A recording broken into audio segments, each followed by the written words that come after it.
আল্লাহর পয়গম্বর হযরত মূসা আলাইহিস সালাতু ওয়াস সালামকে আল্লাহ পাক রব্বুল আলামিন বলেন, ও মূসা,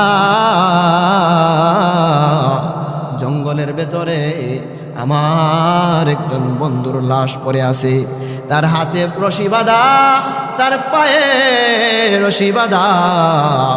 তার মহল্লার মানুষে, তার গ্রামের মানুষে তাকে হাতে পায়ে রশি বাঁধিয়া গ্রাম থেকে বের করে দিয়েছে, জঙ্গলের ভেতরে ফেলে দিয়েছে। ওই অবস্থায় সে জঙ্গলের ভেতরে মৃত্যুবরণ করেছে। মূসা কালিমুল্লাহ সে আমার বন্ধু হয়ে গেছে, আমি তাকে আমার বন্ধু বানায় নিছি। আমার বন্ধুর কাছে যাও, যাওয়ার পরে তার হাত থেকে রশি খুলে দিবা, পা থেকে রশি খুলে দিবা। রশি খুলিয়া তুমি নিজ হাতে তাকে দৌত করবা। নিজ হাতে দৌত করিয়া মূসা তুমি তার জানাজার নামাজের ইমামতি করবা।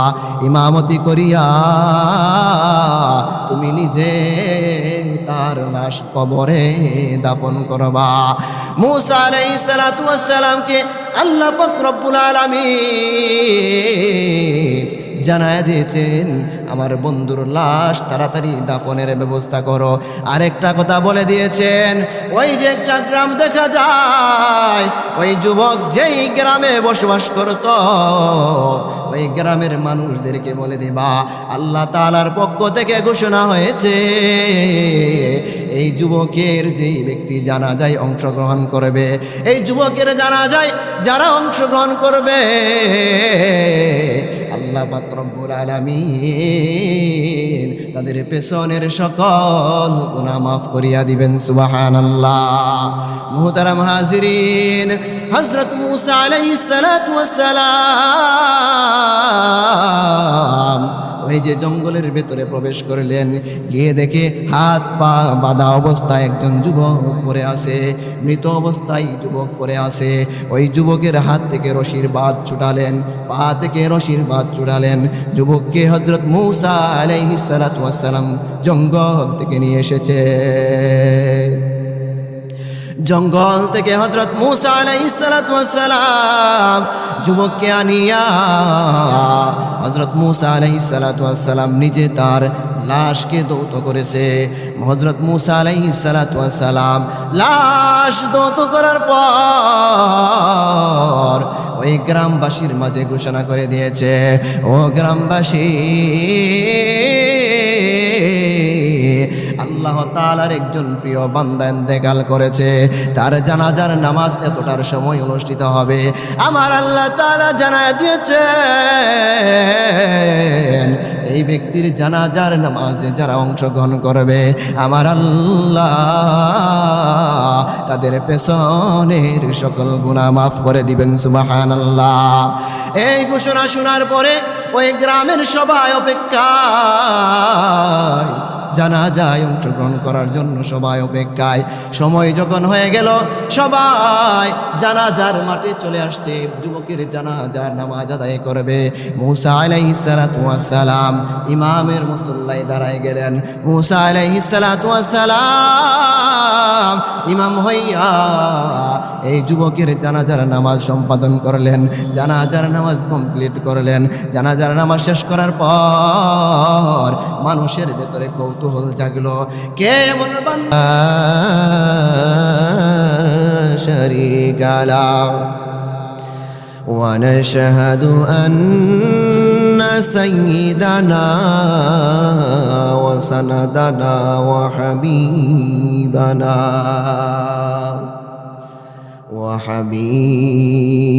وحبيب طبيبنا وطبيب قلوبنا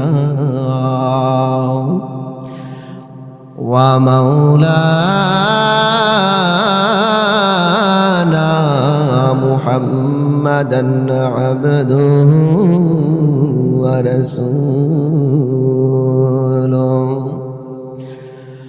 أرسله الله تعالى بالحق بشيرا ونذيرا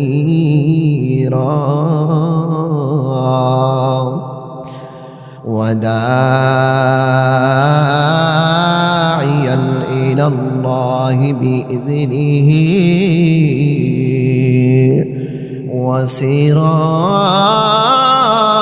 وسراجا منيرا أما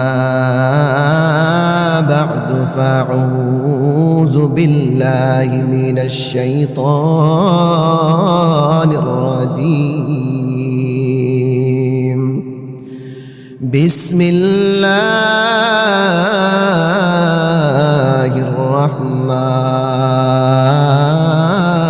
الرحيم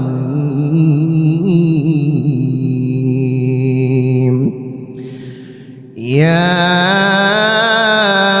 أيها الذين آمنوا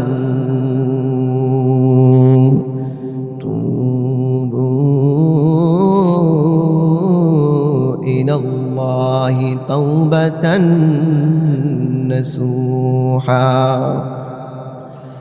صدق الله مولانا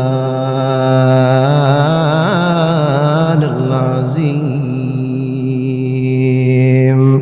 وصدق رسوله النبي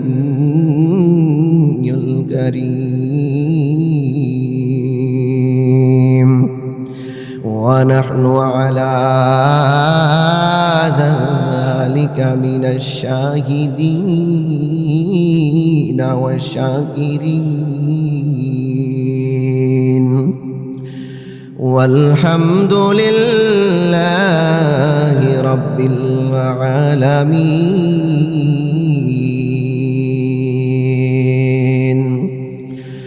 وقال سيدنا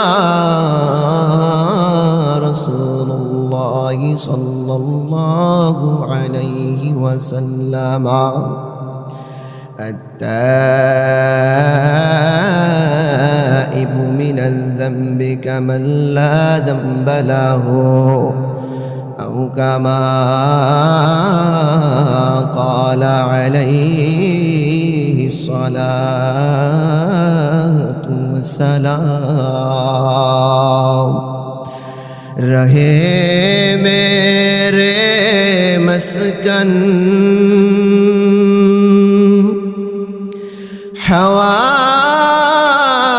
حوالی کعبہ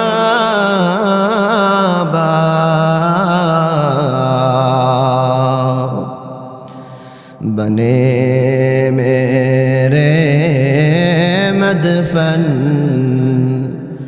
دیار مدینہ بلغ العلا بکمالہ كشف الدجى بجماله حسنت جميع خصاله صلوا عليه وآله لا إله لا إله إلا الله لا إله لا إله إلا الله لا إله إلا الله لا إله নাই কোনো মাবুদ আল্লাহ সারা শুধু লা ইলাহা লা ইলাহা ইল্লাল্লাহ লা ইলাহা ইল্লাল্লাহ লা ইলাহা ইল্লাল্লাহ বলো লা ইলাহা ইল্লাল্লাহ লা ইলাহা লা ইলাহা ইল্লাল্লাহু মুহাম্মাদুর রাসূল রাসূলুল্লাহ সাল্লাল্লাহু আলাইহি ওয়াসাল্লাম। আলহামদুলিল্লাহ সুম্মা আলহামদুলিল্লাহ। সর্বপ্রথম মহান মালিকের আলিশান দরবারে লাখো কোটি শুকরিয়া আদায় করছি যে আল্লাহ সুবহানাহু ওয়া তাআলা আমাদের সবাইকে দুনিয়াবি সকল ধরনের কাজ কর্ম থেকে অবসর করে জুমাদাল উখরা মাসের দ্বিতীয় জুমার নামাজ আদায় করার জন্যে দুনিয়ার সর্বোত্তম জায়গা মহান আল্লাহ সুবহানাহু ওয়া তাআলার ঘর মসজিদে জুমার নামাজ আদায় করার উদ্দেশ্যে আসার এবং বসার মতো তৌফিক দান করেছেন। এজন্যে সর্বপ্রথম আমরা মহান মালিকের আলিশান দরবারে অন্তরের অন্তঃস্থল থেকে কালিমাতুশ শুকর আদায় করে বলি আলহামদুলিল্লাহ। লক্ষ কোটি দুরুদ এবং সালাম আকে নামদার তাজদার মদিনা সৈয়দুল আম্বিয়া ওয়াল মুরসালিন খাতামুন নবীন শাফিউল মুযনবিন রাহমাতুল লিল আলামিন হযরত মুহাম্মদ মুস্তাফা আহমদ মুজতবা সাল্লাল্লাহু আলাইহি ওয়াসাল্লামের উপর সমস্ত সাহাবায়ে কেরাম রিদওয়ানুল্লাহি তাআলা আলাইহিম আজমাইন গণ সহ তাবিঈন তাবিঈন আইম্মায়ে মুজতাহিদিন সালফে সালিহিন পীর মাশায়েখ ওলি আব্দুল গাউস কুতুব শুহাদায়ে কেরাম সহ দুনিয়ার শুরুলগ্ন থেকে আজ পর্যন্ত যত মুসলমান নারী পুরুষ যার্রা থেকে যার্রা পরিমাণ ইমান নিয়ে কবর দেশে শায়িত আছে সবার উপর। মুহতারাম হাজিরিন, আমি আপনাদের সামনে কোরআন মাজিদের সূরাতুত তাহরিমের ৮ নম্বর আয়াতে কারিমার অংশবিশেষ তিলাওয়াত করেছি। আল্লাহ নবী সাল্লাল্লাহু আলাইহি ওয়াসাল্লামের পবিত্র জবানে বর্ণিত হাদিস সমূহ থেকে একখানা হাদিস তিলাওয়াত করেছি। আয়াত এবং হাদিসকে সামনে রেখে কোরআন এবং হাদিসের আলোকে তওবা সম্পর্কে কিছু আলোচনা করার চেষ্টা করব। আল্লাহ সুবহানাহু ওয়া তাআলা সর্বপ্রথম আমাকে আমলের নিয়তে আলোচনা করার এবং আপনাদের সবাইকে আমলের নিয়তে আলোচনা শোনার তৌফিক দান করুন। সবাই বলি আমিন।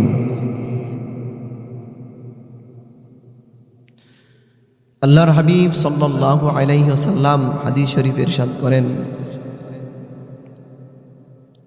কুল্লু বানি আদমা খাত্তাউন ওয়া খায়রুল খাত্তাই আত-তাওয়াবিন। এই হাদিসে আল্লাহর রাসূল সাল্লাল্লাহু আলাইহি ওয়াসাল্লাম বলেন যে প্রত্যেকটা বনি আদম, প্রত্যেকটা আদম সন্তান গুনাহগার, প্রত্যেকটা আদম সন্তান গুনাহগার। তবে এই গুনাহগারদের মধ্যে উত্তম হচ্ছে ওই ব্যক্তি যে গুনাহ হয়ে যাওয়ার পরে সাথে সাথে সে ভুল বুঝতে পেরে আল্লাহ তাআলার নিকট তওবা করে। শয়তানের ধোঁকায় পড়ে, কুমন্ত্রণায় পড়ে, ওয়াসওয়াসায় পড়ে গুনাহ করে ফেলেছে, অন্যায় করে ফেলেছে, অপরাধ করে ফেলেছে।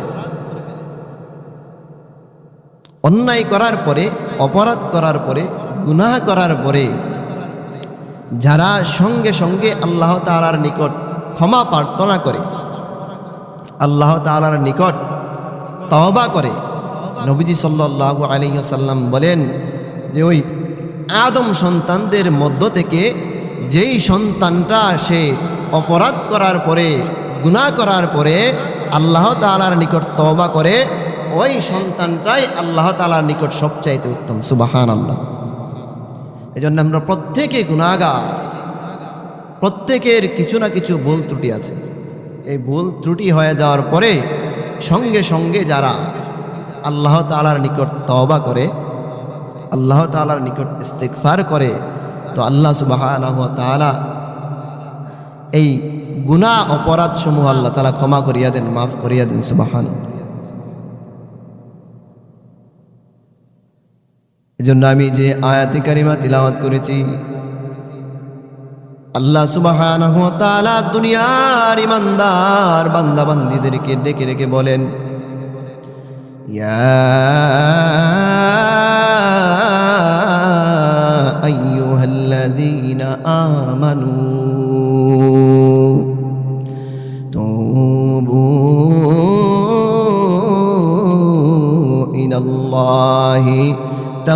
তাওবাতান নাসুহা। আল্লাহ তাআলা এই আয়াতে আপনাকে আমাকে সম্বোধন করে বলেন, ও দুনিয়ার ইমানদার বান্দা বান্দিরা, ইয়া আইয়ুহাল্লাযীনা আমানু তুবু ইলাল্লাহি তাওবাতান নাসুহা। ও ইমানদার বান্দা বান্দিরা, তোমরা যারা অপরাধ করে ফেলেছ, শয়তানের ধোঁকায় পড়িয়া তোমরা যারা অন্যায় করে ফেলেছ, অপরাধ করে ফেলেছ, আমি আল্লাহ তাআলার দরবারে তুমি তাওবা করো, তোমরা তাওবা করো। আমি আল্লাহ পাক রব্বুল আলামিনের নিকট তোমরা তোমাদের অতীতের কৃতকর্মের প্রতি লজ্জিত হইয়া আমি আল্লাহ পাক রব্বুল আলামিনের নিকট তোমরা ফিরে আসো। তুবু ইলাল্লাহি তাওবাতান নাসুহা। ওই এমন তওবা করবা, তওবা নাসুহা, একনিষ্ঠ তওবা করবা, খালেস দিলে তওবা করবা। আল্লাহ পাক রব্বুল আলামিন আয়াতের এই পরের অংশে বলেন যে আসা রব্বুকুম, এই যারা তওবা করবা, খালেস নিয়তে তওবা করবা, খালেস দিলে তওবা করবা, আশা করা যায় আল্লাহ পাক রব্বুল আলামিন তোমাদের জিন্দেগীর তামাম গুনাহ মাফ করিয়া দিবেন। মুহতারাম হাজিরিন, বনি ইসরাইলের যুগের এক ঘটনা, আল্লাহর পয়গম্বর হযরত মূসা আলাইহিস সালাতু ওয়াস সালামকে আল্লাহ পাক রব্বুল আলামিন বলেন, ও মূসা, জঙ্গলের ভেতরে আমার একজন বন্ধুর লাশ পড়ে আছে, তার হাতে রশি বাঁধা, তার পায়ে রশি বাঁধা। তার মহল্লার মানুষে, তার গ্রামের মানুষে তাকে হাতে পায়ে রশি বাঁধিয়া গ্রাম থেকে বের করে দিয়েছে, জঙ্গলের ভেতরে ফেলে দিয়েছে। ওই অবস্থায় সে জঙ্গলের ভেতরে মৃত্যুবরণ করেছে। মূসা কালিমুল্লাহ সে আমার বন্ধু হয়ে গেছে, আমি তাকে আমার বন্ধু বানায় নিছি। আমার বন্ধুর কাছে যাও, যাওয়ার পরে তার হাত থেকে রশি খুলে দিবা, পা থেকে রশি খুলে দিবা, রশি খুলিয়া তুমি নিজ হাতে তাকে দৌত করবা।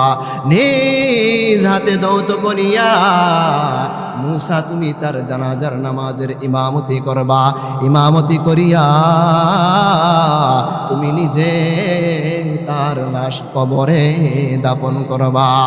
মূসা আলাইহিস সালাতু ওয়াস সালামকে আল্লাহ পাক রব্বুল আলামিন জানায় দিয়েছেন, আমার বন্ধুর লাশ তাড়াতাড়ি দাফনের ব্যবস্থা করো। আরেকটা কথা বলে দিয়েছেন, ওই যে একটা গ্রাম দেখা যায়, ওই যুবক যেই গ্রামে বসবাস করত, ওই গ্রামের মানুষদেরকে বলে দিবা, আল্লাহ তাআলার পক্ষ থেকে ঘোষণা হয়েছে, এই যুবকের যেই ব্যক্তি জানাজায় অংশগ্রহণ করবে, এই যুবকের জানাজায় যারা অংশগ্রহণ করবে, আল্লাহ পাক রব্বুল আলামিন তাদের পেছনের সকল গুনাহ মাফ করিয়া দিবেন। সুবহানাল্লাহ। মুহতারাম হাজিরিন, হযরত মূসা আলাইহিস সালাতু ওয়াস সালাম ওই যে জঙ্গলের ভেতরে প্রবেশ করলেন, গিয়ে দেখে হাত পা বাঁধা অবস্থায় একজন যুবক পড়ে আছে, মৃত অবস্থায় যুবক পড়ে আছে। ওই যুবকের হাত থেকে রশির বাঁধ ছুটালেন, পা থেকে রশির বাঁধ ছুটালেন। যুবককে হযরত মূসা আলাইহিস সালাতু ওয়াস সালাম জঙ্গল থেকে নিয়ে এসেছে। জঙ্গল থেকে হযরত মূসা আলাইহিস সালাতু ওয়াস সালাম যুবককে আনিয়া হযরত মূসা আলাইহিস সালাতু ওয়াস সালাম নিজে তার লাশকে দৌত করেছে। হযরত মূসা আলাইহিস সালাতু ওয়াস সালাম লাশ দৌত করার পর ওই গ্রামবাসীর মাঝে ঘোষণা করে দিয়েছে, ও গ্রামবাসী,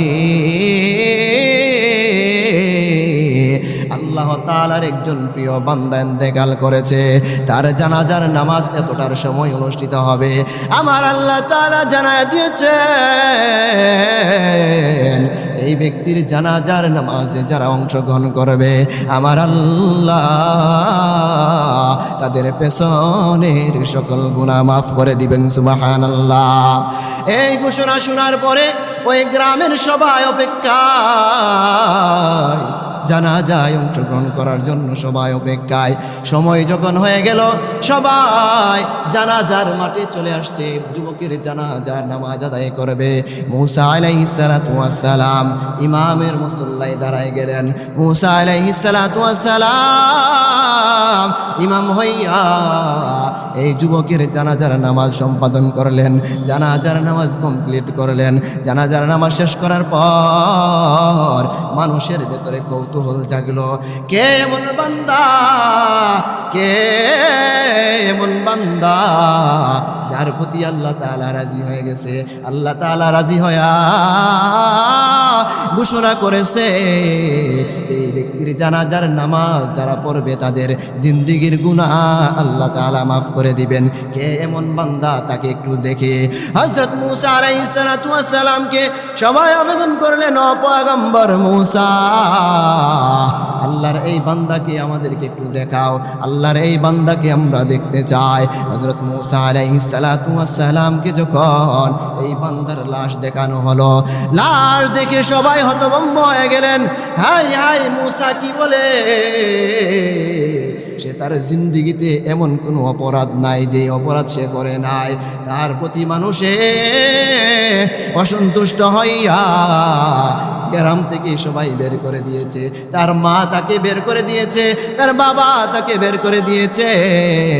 গ্রামের সকল মানুষ তার হাতে পায়ে রশি বাঁধিয়া তাকে জঙ্গলের ভিতরে ফেলে দিয়ে আসছে। ওই যুবকের মাকে যখন এই লাশ দেখানো হলো, মা বলে, এটা তো আমার অবাধ্য সন্তান, সে এমন কোনো অপরাধ নাই যে অপরাধ করে নাই, আমরা তার প্রতি অসন্তুষ্ট হইয়া তাকে গ্রাম থেকে বের করে দিয়েছি। বাবা বলে, এটা আমার সন্তান, আমরা তার প্রতি অসন্তুষ্ট হইয়া গ্রাম থেকে বের করে দিয়েছি। গ্রামের সকল মানুষ তাকে গ্রাম থেকে বের করে দিয়েছে। ও মূসা, তোমাকে কে বলেছে সে আল্লাহর ওলি? এই কথা যখন জনগণ হযরত মূসা আলাইহিস সালাতু ওয়াস সালামকে বলতে লাগলো, তো মূসা আলাইহিস সালাতু ওয়াস সালাম আল্লাহ তাআলাকে বলে, ওগো আল্লাহ, আপনি বলেছেন এই বান্দা আপনার হলি, আপনার বন্ধু। আর গ্রামের মানুষ বলতেছে সে তার জিন্দেগিতে এমন কোনো অপরাধ নাই, সে করে নাই। গ্রামের মানুষ তার প্রতি অসন্তুষ্ট হইয়া গ্রাম থেকে বের করে দিয়েছে। তখন আল্লাহ পাক রব্বুল আলামিন হযরত মূসা আলাইহিস সালাতু ওয়াস সালামকে বলে, ও পয়গম্বর মূসা, এই গ্রামের মানুষ যেই কথা বলেছে তারা সত্য বলেছে। তার মা যেই অভিযোগ করেছে সেই অভিযোগ সত্য, তার বাবা যেই অভিযোগ করেছে সেই অভিযোগ সত্য। ও মূসা, শুনো, তার গ্রামের মানুষ যখন হাতে পায়ে রশি বাঁধিয়া জঙ্গলের ভেতরে ফেলে দিয়ে আসছে, তখন আমার এই বান্দা বড় অসহায় হয়ে গেছে। আমি আল্লাহ পাক রব্বুল আলামিনের দরবারে চোখের পানি ফেলে ফেলে কান্না করেছে আর বলেছে, আল্লাহ, দুনিয়াতে অপরাধ করার কারণে আমার মা আমার প্রতি অসন্তুষ্ট হয়ে গেছে, আমার বাবা আমার প্রতি অসন্তুষ্ট হয়ে গেছে, গ্রামবাসী আমার প্রতি অসন্তুষ্ট হয়ে গেছে। হাতে পায়ে রশি লাগায়া আমাকে জঙ্গলের ভেতরে ফেলে দিয়ে আসছে। ও আল্লাহ,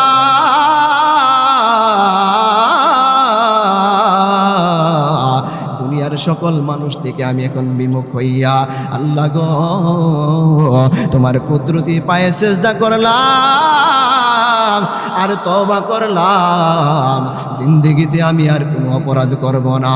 আল্লাহ, আমার পিছনের সকল গুনাহ আপনি মাফ করিয়া দেন, আমার প্রতি আপনি রাজি এবং সন্তুষ্ট হইয়া যান। আল্লাহ, আমি আপনার অবাধ্য বান্দা ছিলাম। আল্লাহ গো, আপনি যদি আমাকে মাফ করিয়া দেন আপনার কোনো কিছু কমবে না। আপনি যদি আমাকে জাহান্নামের আগুনে জ্বালান আপনার কিন্তু তেমন ফায়দা হবে না। ও আল্লাহ, আমাকে মাফ করিয়া দেন, আমার প্রতি আপনি রাজি এবং সন্তুষ্ট হয়ে যান। হযরত মূসা আলাইহিস সালাতু ওয়াস সালামকে আল্লাহ তাআলা বলেন, ও মূসা,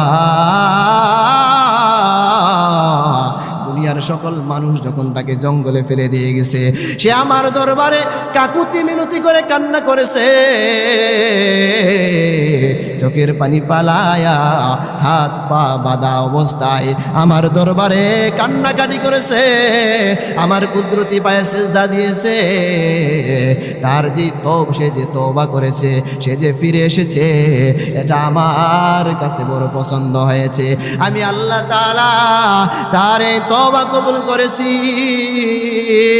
আমি তার তওবা কবুল করিয়া তার পেছনের সকল গুনাহ মাফ করিয়া দিয়েছি। সুবহানাল্লাহ।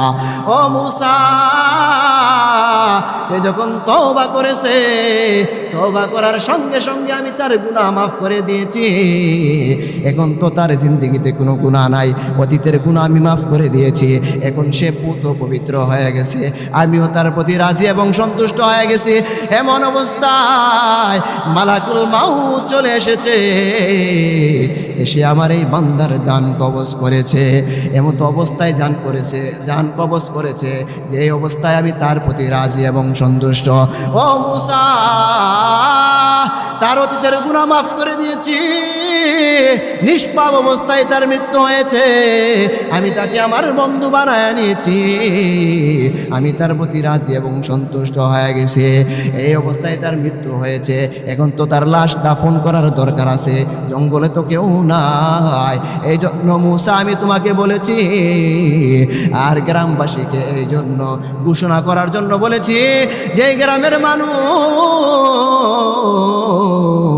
তাকে জঙ্গলের মধ্যে এসে রেখে গেছে, ওই গ্রামের মানুষ যেন বুঝতে পারে, যারা আল্লাহ তাআলার নিকট গুনাহ করার পরে ভালো করে তওবা করতে পারে, খালেস দিলে তওবা করতে পারে, আল্লাহ পাক রব্বুল আলামিনের নিকট তওবা করতে দেরি হয়, আল্লাহ তাআলা তাদের তওবা কবুল করতে দেরি করে না। সুবহানাল্লাহ। এই যে যুবকের প্রতি মানুষ অসন্তুষ্ট, মানে যত ধরনের অন্যায় অপরাধ আছে, 30 বছর যাবৎ সে অপরাধে লিপ্ত হওয়ার পরে মানুষে তার প্রতি অসন্তুষ্ট হয়ে জঙ্গলের ভেতরে ফেলে দিয়ে আসছে।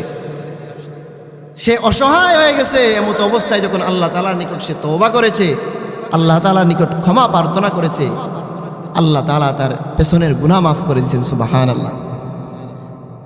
এই জন্যে আমাদের প্রত্যেকের সদা সর্বদা এই নিয়ত অন্তরে লালন করা, এই আশা আকাঙ্ক্ষা লালন করা, অনিচ্ছাকৃতভাবে শয়তানের ধোঁকায় পড়িয়া যখন কোনো অপরাধ হয়ে যাবে, গুনাহ হয়ে যাবে, তো সঙ্গে সঙ্গে আমরা আল্লাহ তাআলার নিকট তওবা করে ফেলব, আল্লাহ তাআলার নিকট তওবা করে ফেলব।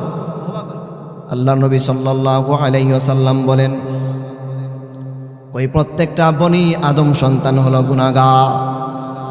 দুনিয়াতে নবী রাসূল ব্যতীত যত মানুষ এসেছে, যত অলি আব্দুল গাউস কুতুব এসেছে, প্রত্যেকের জিন্দেগিতে অল্প থেকে অল্প হলেও গুনাহ ছিল, কিন্তু আল্লাহ তাআলা পরবর্তী সময়ে তাদেরকে মাফ করে দিয়েছেন। এজন্য আল্লাহর রাসূল সাল্লাল্লাহু আলাইহি ওয়াসাল্লাম বলেন, ওই বনি আদম সন্তান, প্রত্যেকটা আদম সন্তান হলো গুনাহগার। আর এই গুনাহগার সন্তানদের মধ্য থেকে সবচেয়ে উত্তম সন্তান হলো ওই ব্যক্তি যখন তার গুনাহ হয়ে যায়, গুনাহ হয়ে যাওয়ার পর সঙ্গে সঙ্গে আল্লাহ তাআলার নিকট তওবা করে ফেলে। সুবহানাল্লাহ। অর্থাৎ যারা শয়তানের ধোঁকায় পড়িয়া, ওয়াসওয়াসায় পড়িয়া যারা গুনাহ করে ফেলে, গুনাহ হয়ে যাওয়ার পর সঙ্গে সঙ্গে যখন বান্দাবান্দি তওবা করে ফেলে, তো আল্লাহ তাআলা তাদের গুনাহ মাফ করে দেন এবং আল্লাহ সুবহানাহু ওয়া তাআলা তাদের প্রতি রাজি এবং সন্তুষ্ট হয়ে যান। মুহতারাম হাজিরিন, আল্লাহর নবী সাল্লাল্লাহু আলাইহি ওয়াসাল্লামের দরবারে একজন সাহাবী আসছে ইসলাম গ্রহণ করার জন্যে। ইসলাম গ্রহণ করার আগে সে সকল ধরনের অপরাধ করেছে। আল্লাহর নবী রহমাতুল্লিল আলামিনের দরবারে এসে বলে, ইয়া রাসূলুল্লাহ, ইয়া হাবিবাল্লাহ, আমি ইসলাম গ্রহণ করতে চাই, আল্লাহ তাআলা আমার জিন্দেগির গুনাহ মাফ করবে কিনা? আল্লাহ নবী সাল্লাল্লাহু আলাইহি ওয়াসাল্লাম, ওই সাহাবীর নাম হলো হযরত দাহিয়াতুল কলবি। আল্লাহর নবী সাল্লাল্লাহু আলাইহি ওয়াসাল্লাম দাহিয়াতুল কলবিকে বলে, কি এমন গুনাহ করেছো যেই গুনাহ আল্লাহ তাআলা মাফ করে না? আল্লাহ তাআলা মাফ করবে না। তো দাহিয়াতুল কলবি বলে, ইয়া রাসূলুল্লাহ, ইয়া হাবিবাল্লাহ, ওগো নবীজি, আমরা যখন বিবাহ বন্ধনে আবদ্ধ হলাম, বিবাহ বন্ধনে আবদ্ধ হওয়ার পরে কয়েক মাস সংসার করলাম। সংসার করার পরে আমার স্ত্রীর গর্ভে সন্তানের আগমন হয়েছে। এমত অবস্থায় আমি বিদেশ চলে গেছি, এমত অবস্থায় আমি বিদেশ চলে গেছি। দাহিয়াতুল কলবি বলে, ইয়া রাসূলুল্লাহ, ইয়া হাবিবাল্লাহ, ওগো নবীজি, বিদেশ যাওয়ার আগে আমি আমার স্ত্রীকে বলে যাই, ও আমার স্ত্রী, তোমার গর্ভে যে সন্তান আসছে, ওই সন্তান যদি ছেলে সন্তান হয় তাহলে এই ছেলে সন্তানকে লালন পালন করবা, আর এই গর্ভের সন্তান যদি কন্যা সন্তান হয়, এই কন্যা সন্তানকে আর লালন পালন করিও না, জীবন্ত মেরে ফেলবা, দাফন করে ফেলবা। কারণ এমন একটা জমানায় তিনি বসবাস করেছিলেন যখন মানুষের গর্ভে, মানুষের ঘরে কন্যা সন্তানের জন্ম হইত, তখন তারা এটাকে অভিশাপ মনে করত, অভিশাপ মনে করত। তো দাহিয়াতুল কলবি বলে, তোমার গর্ভের সন্তান যদি ছেলে সন্তান হয় তাহলে লালন পালন করবা, আর যদি তোমার গর্ভের সন্তান কন্যা সন্তান হয় তাহলে এই সন্তানকে লালন পালন করিও না, এই সন্তানকে মেরে ফেলবা।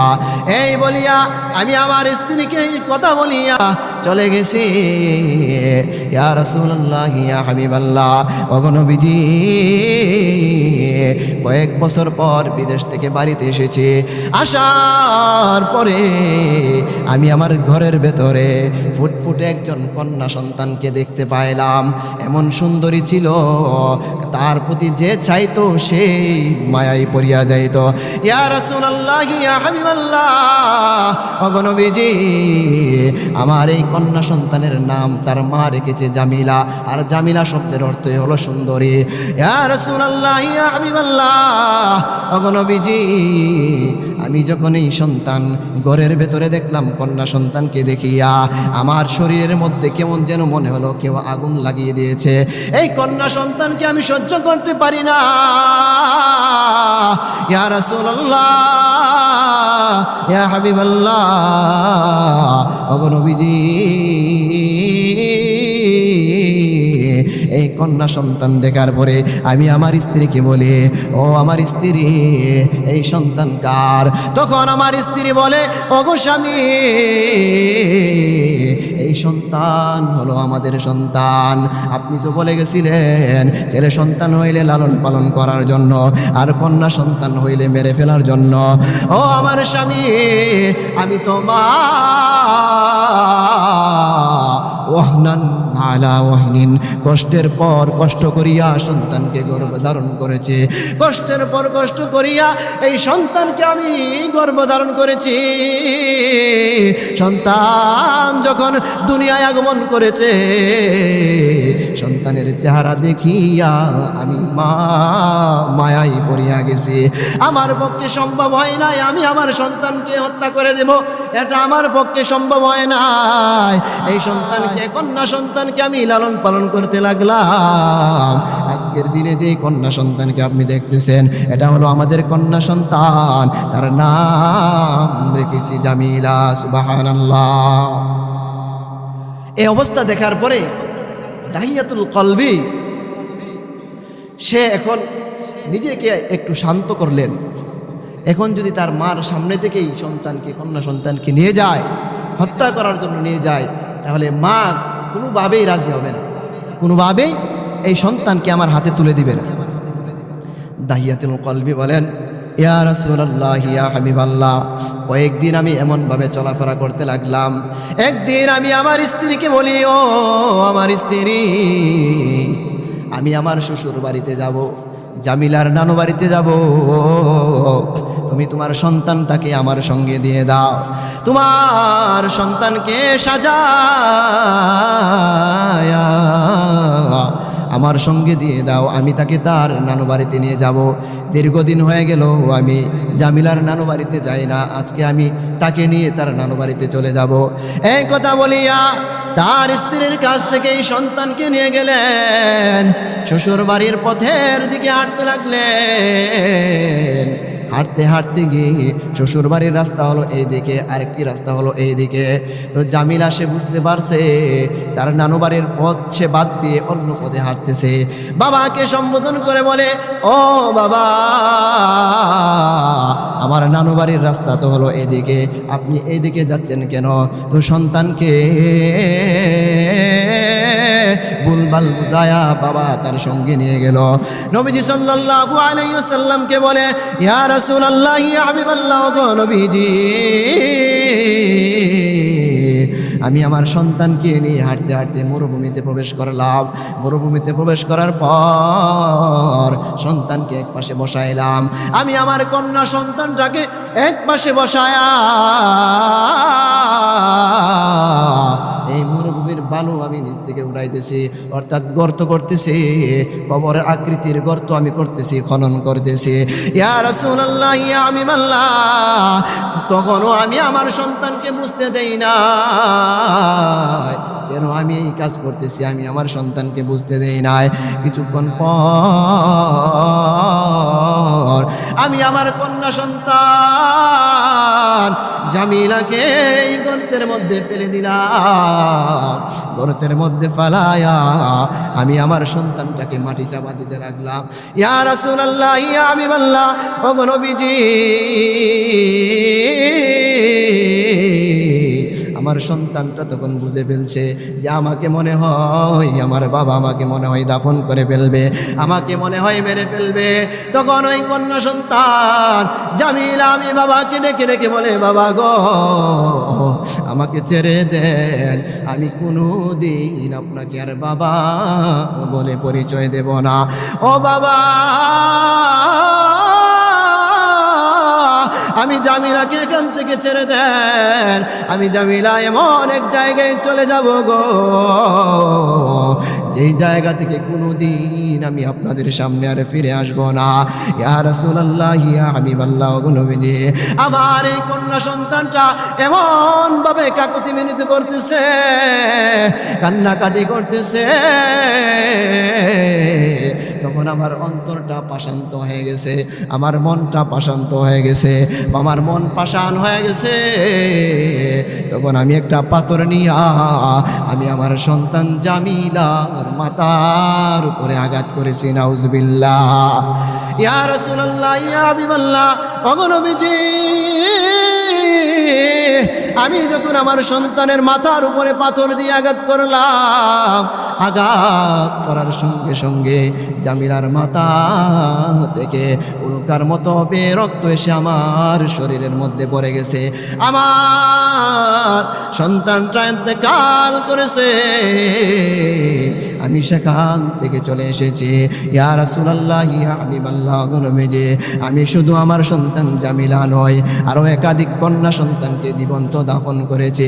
ইয়া রাসূলুল্লাহ, ইয়া হাবিবাল্লাহ, গো নবীজি, আল্লাহ তাআলা আমার গুনাহ মাফ করবে কিনা? আমি যদি ইসলাম গ্রহণ করি আল্লাহ তাআলা আমার গুনাহ মাফ করবে কিনা? তখন আল্লাহর নবী সাল্লাল্লাহু আলাইহি ওয়াসাল্লাম দাহিয়াতুল কলবি রাদিয়াল্লাহু তাআলা আনহুকে বলে, আরে দাহিয়াতুল কলবি, আল ইসলামু ইয়াদিমু মা কানা ক্বাবলাহু।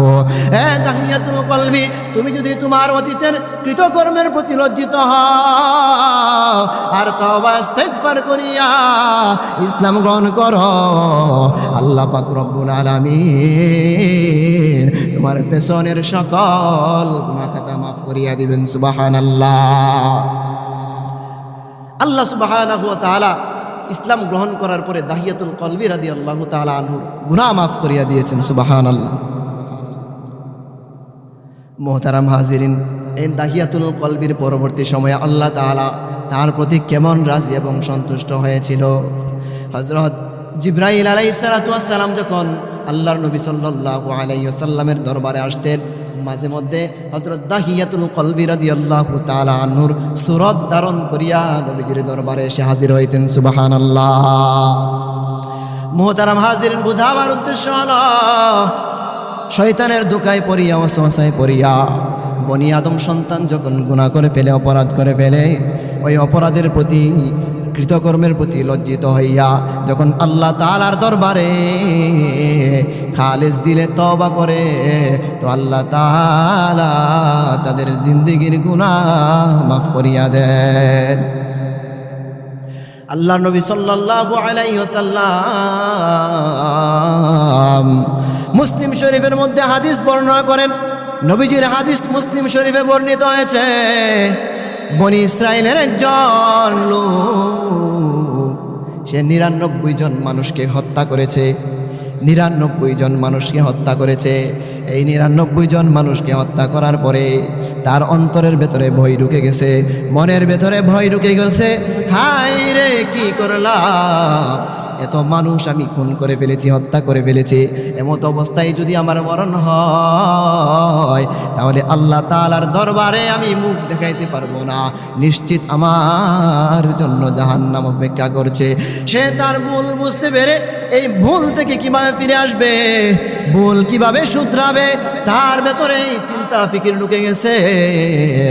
তখন সে সমাজের মানুষদেরকে বলতে লাগলো যে আমি যেহেতু অপরাধ করেছি, 99 জন মানুষকে খুন করেছি, আমার আল্লাহ আমাকে মাফ করবে কিনা, এমন কোন মানুষের সন্ধান দাও,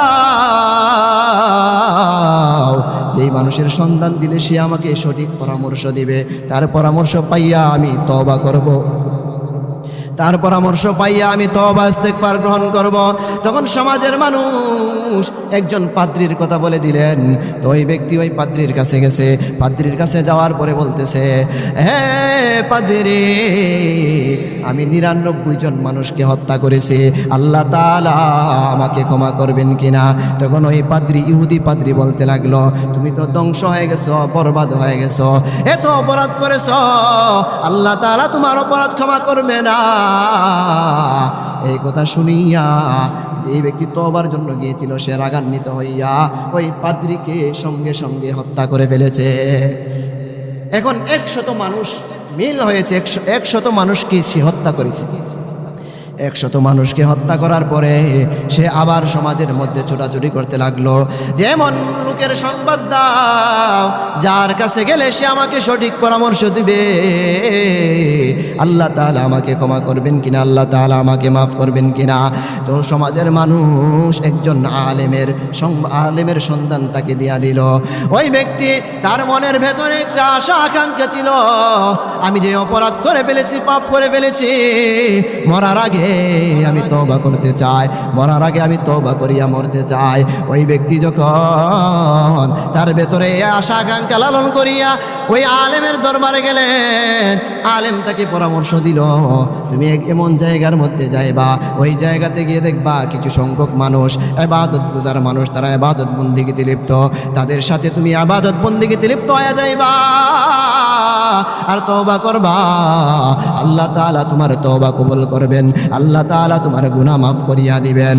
মুহতারাম হাজিরিন, ওই যে আলেম তাকে পরামর্শ দিয়েছিল, ওই ইবাদত, যেখানে ইবাদতখানা রয়েছে, যেখানে বসে বসে মানুষ ইবাদতে লিপ্ত আছে, ওইখানে যাওয়ার জন্য সে ওই আলেমের দরবার থেকে ওইখানে যাওয়ার জন্য সে রওনা করেছে। রওনা করার এক পর্যায়ে প্রতিমধ্যে আল্লাহ তাআলার পক্ষ থেকে মালাকুল মাউত এসে উপস্থিত।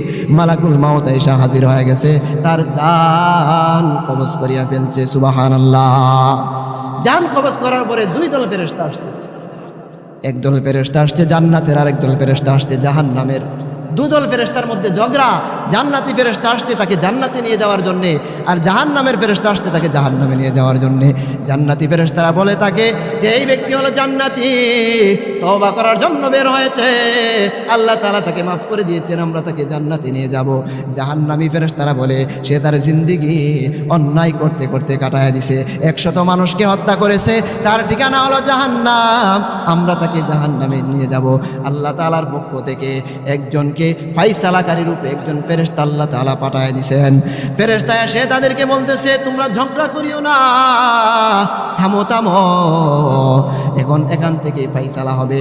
ফাইসালা হলো ওই ব্যক্তি যেই দরবার থেকে ওই এলাকায় ইবাদতকারী মানুষ যেখানে অবস্থান করছে, ওই এলাকায় যে রওনা করেছে সে বেশি পথ অতিক্রম করেছে নাকি কম পথ অতিক্রম করেছে। সে যদি বেশি পথ অতিক্রম করে থাকে তাহলে জান্নাতি ফেরেশতারা তাকে জান্নাতে নিয়ে যাবে, আর যদি সে কম পথ অতিক্রম করে থাকে তাহলে যারা জাহান্নাম থেকে আসছে তারা জাহান্নামে নিয়ে যাবে। মুহতারাম হাজিরিন, আল্লাহ তাআলার উদ্দেশ্য বান্দাকে মাফ করে দিবেন। মাফার পর দেখেছে আন্দাজের মাধ্যমে আয় নির্ণয় করা হয় যে তিনি কম পথ অতিক্রম করেছে, তখন আল্লাহ তাআলা তার জান্নাতের পথকে সংকীর্ণ করে দিয়েছেন। সুবহানাল্লাহ। বোঝানোর উদ্দেশ্য হচ্ছে যে তার মনের ভেতরে ভয় ঢুকে গিয়েছিল যে আল্লাহ তাআলার দরবারে আমি তওবা করব, আমি মাফ নিয়া আমার পাপ মোচন করিয়া আমি কবরে যাব। ওই আল্লাহ তাআলার এই তার যে আশা আকাঙ্ক্ষা ছিল এটা আল্লাহ তাআলার নিকট পছন্দ হয়ে গেছে। পছন্দ হওয়ার সঙ্গে সঙ্গে আল্লাহ তাআলা তার প্রতি রাজি এবং সন্তুষ্ট হয়ে গেছেন। আল্লাহ তাআলা তার জিন্দেগির গুনাহ মাফ করে দিয়েছেন। সুবহানাল্লাহ। দেখা গেছে যে আল্লাহ তাআলা তাকে এক পর্যায়ে জান্নাতি ফেরেশতাদের হাতে তুলে দিয়েছেন, আল্লাহ তাআলা তাকে জান্নাতবাসী করে দিয়েছেন।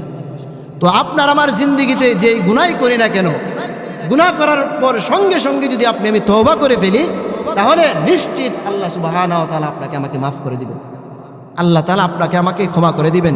এটা আল্লাহ তাআলা শয়তানের সাথে ওয়াদাবদ্ধ। শয়তানকে এই ক্ষমতা আল্লাহ তাআলা দিয়েছেন যে আদম সন্তানকে শয়তান ধোঁকায় ফেলবে, ধোঁকা দিবে, কিন্তু আল্লাহ তাআলা বলে দিয়েছেন তুমি যদি 10 বছর 20 বছর 50 বছর কোনো আদম সন্তানকে ধোঁকায় ফেলে রাখো আর সে যদি মৃত্যুর আগ মুহূর্তে আমার দরবারে তওবা করে, আর আমি আল্লাহ তাআলা তার তওবা কবুল করে দিব, তোমার যে কুচক্রান্ত আছে এই কুচক্রান্ত নস্যাৎ করে দিব। সুবহানাল্লাহ। এই জন্য আমাদের প্রত্যেকের উচিত সদা সর্বদা আমরা আল্লাহ তাআলার দরবারে তাওবা ইস্তেগফার করে চলবো, তাওবা ইস্তেগফারের মাধ্যমে জীবন অতিবাহিত করার চেষ্টা করব। আল্লাহ তাআলা সর্বপ্রথম আমাকে এই আলোচনার উপর আমল করার তৌফিক দান করুন, পাশাপাশি আপনাদের সবাইকে আমল করার তৌফিক দান করুন। ওয়া আখিরু দাওয়ানা আলহামদুলিল্লাহি রাব্বিল আলামিন।